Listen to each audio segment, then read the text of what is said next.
Hello everyone. So in this video we are going to discuss about EMR और electromagnetic spectrum. इस video में हम discuss करेंगे electromagnetic spectrum क्या होता है.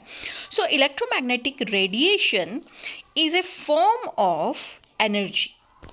इलेक्ट्रोमैग्नेटिक रेडिएशन क्या है? एक फॉर्म है एनर्जी का that travel through the space as wave.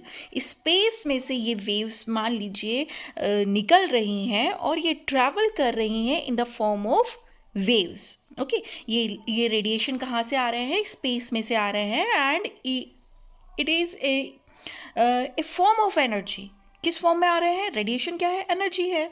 Okay, so it is a form of energy और ये ट्रैवल कर रहे हैं through the space as a wave के फॉर्म में. Okay, and it does not need any material medium. अब इसको travel करने के लिए कोई मटेरियल मीडियम की ज़रूरत नहीं है. ये स्पेस में फ्रीली ट्रैवल कर रहे हैं ये वेव्स. जैसे ग्लास मीडियम है या वाटर मीडियम है, इसका कोई ज़रूरत नहीं है कि ये मीडियम होगा तो ही ये waves travel करेगा. Okay, so it does not need any material medium and it travel in vacuum with the speed of light. और वैक्यूम में तो ये वेव जो है वो इतनी स्पीड से चलती है like a speed of light. Okay, now come to the property of EMR. Electromagnetic radiation की प्रॉपर्टी क्या होती है? सबसे पहले तो electromagnetic radiation are transverse wave. Transverse wave means जिस डायरेक्शन में ट्रैवल कर रही हैं तो इलेक्ट्रोमैग्नेटिक फील्ड और मैग्नेटिक फील्ड उस डायरेक्शन के परपेंडिकुलर होगी. Okay, they show reflection, refraction, interference, diffraction and polarisation. ये सभी प्रॉपर्टी को शो करती है. रिफ्लेक्शन भी शो करती है, रिफ्रैक्शन भी शो करती है, इंटरफेरेंस भी शो करती है, डिफ्रैक्शन भी शो करती है, पोलराइजेशन भी शो करती है. अब एनर्जी ऑफ EMR को हम कैसे रिप्रेजेंट करते हैं? It is represented by HV. Okay, where the HV is a Planck equation. Planck equation हम इसे कहते हैं. Okay, now come to the electromagnetic spectrum. अब ये जो रेडिएशन है, इलेक्ट्रोमैग्नेटिक रेडिएशन, उसका एक स्पेक्ट्रम होता है. स्पेक्ट्रम मतलब इसकी जो रेडिएशन है ना वो डिफरेंट रीजन में डिवाइडेड है. ओके, जैसे रेडियो वेव्स है, माइक्रोवेव्स है, इंफ्रारेड रेडिएशन है, विजिबल रेडिएशन है, देन अल्ट्रावायलेट रेडिएशन है, एक्स रेज है, गामा रेज है.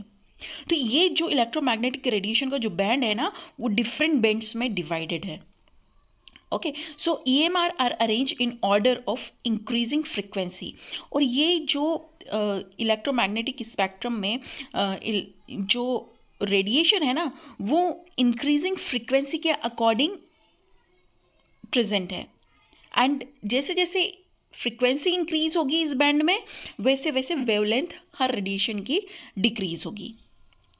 एनर्जी फ्रिक्वेंसी को हम V से रिप्रेजेंट करते हैं. ओके, एंड वेवलेंथ को हम लैम्डा से रिप्रेजेंट करते हैं. अब आप इस डायग्राम में देखिए, सबसे पहले आता है रेडियो वेव. रेडियो वेव्स की फ्रिक्वेंसी जो होती है वो सबसे कम होती है बट वेवलेंथ सबसे ज़्यादा होती है. जैसे जैसे आप राइट साइड में मूव करेंगे, रेडियो वेव से गामा रेज की तरफ मूव करेंगे, रेडिएशन की फ्रिक्वेंसी बढ़ती जाएगी.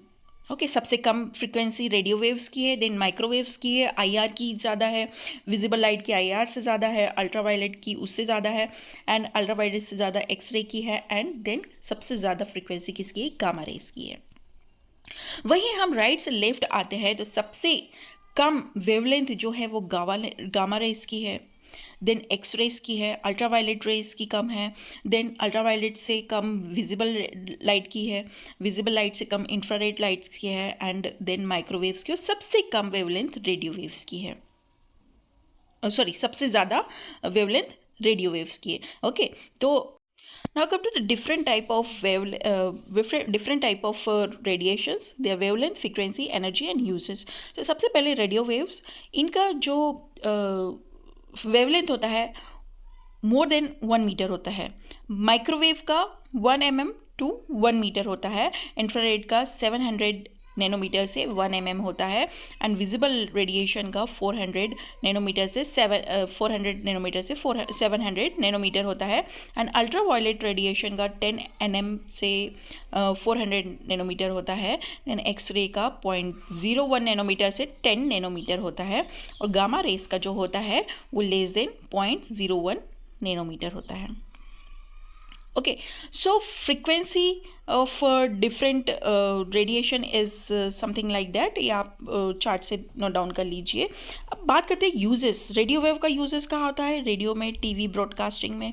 माइक्रोवेव का यूज़ हम कहाँ करते हैं? वाईफाई, रडार में यूज़ करते हैं. माइक्रोवेव ओवन में यूज़ करते हैं. IR का यूज़ हम करते हैं हीट लैम्प्स में, रिमोट कंट्रोल जो हम टीवी के यूज़ करते हैं, AC का यूज़ करते हैं, उसमें हम इंफ्रारेड रेडिएशन का यूज़ करते हैं. दैन नाइट विजन जैसे कैमरा वगैरह लगे होते हैं तो वहाँ पे यूज़ करते हैं. विजिबल लाइट का हम यूज़ करते हैं, जैसे सनलाइट से जो आती है विजिबल रेडिएशन, तो see the object. Okay, then ultraviolet radiation का हम यूज़ करते हैं स्टेरिलाइजेशन में, डिटेक्ट फेक नोट्स, जो फेक नोट जो करेंसी चलता है उसको चेक करने में, टेनिंग जिसकी वजह से होती है.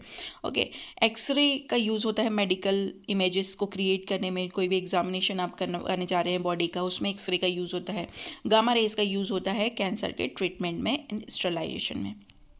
Okay, now the main important point is frequency increases, wavelength decreases. जैसे जैसे स्पेक्ट्रा में फ्रीक्वेंसी ऑफ रेडिएशन इंक्रीज होगा वैसे वैसे उसका वेवलेंथ डिक्रीज होता जाएगा. ओके, सबसे ज़्यादा फ्रीक्वेंसी जिसका होगा उसका कम वेवलेंथ होगा. सो फ्रीक्वेंसी इंक्रीजेस, एनर्जी इंक्रीजेस, और जैसे जैसे फ्रीक्वेंसी इंक्रीज हो रही है रेडिएशन की एनर्जी भी इंक्रीज हो रही है. सो visible light is only small part of EM spectrum. Visible light जो है ना, जो जिसकी वजह से हम देख पाते हैं, वो बहुत ही स्मॉल पार्ट है इलेक्ट्रोमैग्नेटिक रेडिएशन का, जिसकी वजह से हम देख पाते हैं. And the radio wave have longest wavelength and lowest energy. Radio waves का वेवलेंथ जो है वो सबसे लॉन्गेस्ट है और एनर्जी जो है वो लोवेस्ट है. And gamma rays have shorted wavelength and highest energy.